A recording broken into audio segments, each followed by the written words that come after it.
Okay. Hi everyone. Today I'm going to be talking to you guys about the real-world application of a love your neighbor mindset.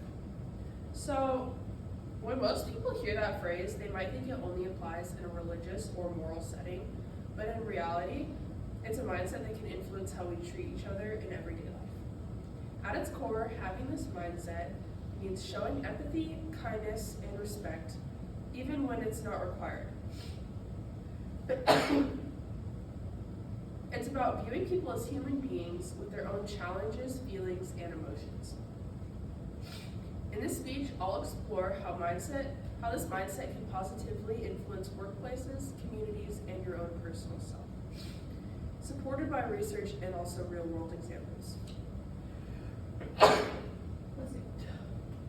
So, what does this mindset actually look like in action?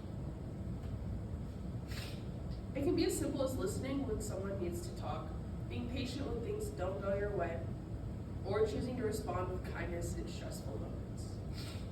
Psychologists describe this as a pro-social behavior, actions intended to benefit others.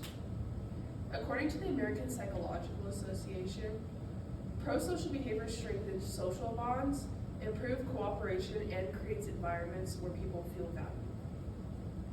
So let's start with how this mindset can apply in schools and workplaces.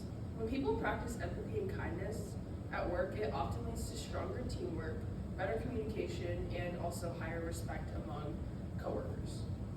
In fact, McKinsey & Company reported that organizations with empathetic leadership had up to 40% higher employee satisfaction compared to those that didn't emphasize compassion. Similarly, the 2024 article from Current Psychology found that employees who observed empathetic behavior at work, like active listening and support from peers, reported higher motivation and trust in management. Stanford's Graduate School of Business also found that kindness is contagious. When leaders model compassionate behavior, coworkers are more likely to do the same, creating a ripple effect throughout the workplace. In schools, this same mindset encourages inclusivity and emotional safety. Psychology shows that classrooms emphasizing respect and empathy have fewer disciplinary issues and greater academic engagement within the classroom.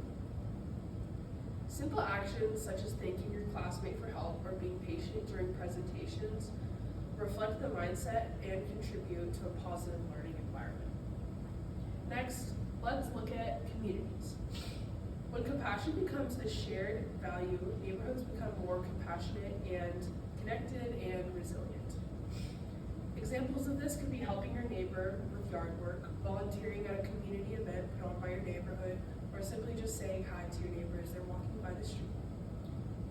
Research also supports this. A 2019 study by Sinclair and colleagues found that compassion-based behavior can transform community relationships and improve overall well-being. And as Kravosky discussed, kindness has a ripple effect. Finally, a love your neighbor mindset. A love your neighbor mindset can deeply impact personal growth. When we make an effort to understand others, we also learn more about ourselves. It promotes qualities like forgiveness, emotional intelligence, and gratitude. Miller and Verhagen described this as self-awareness leading to compassion. In other words, we slow down and try to see things from another person's perspective, and it strengthens our own emotional health. Simple actions such as letting go of grudges, showing appreciation, or being open-minded can lead to more peace and balance in daily life. So to summarize, the love your neighbor mindset isn't just moral, it's a research-supported approach that can benefit our social, emotional, and professional lives. Thank you.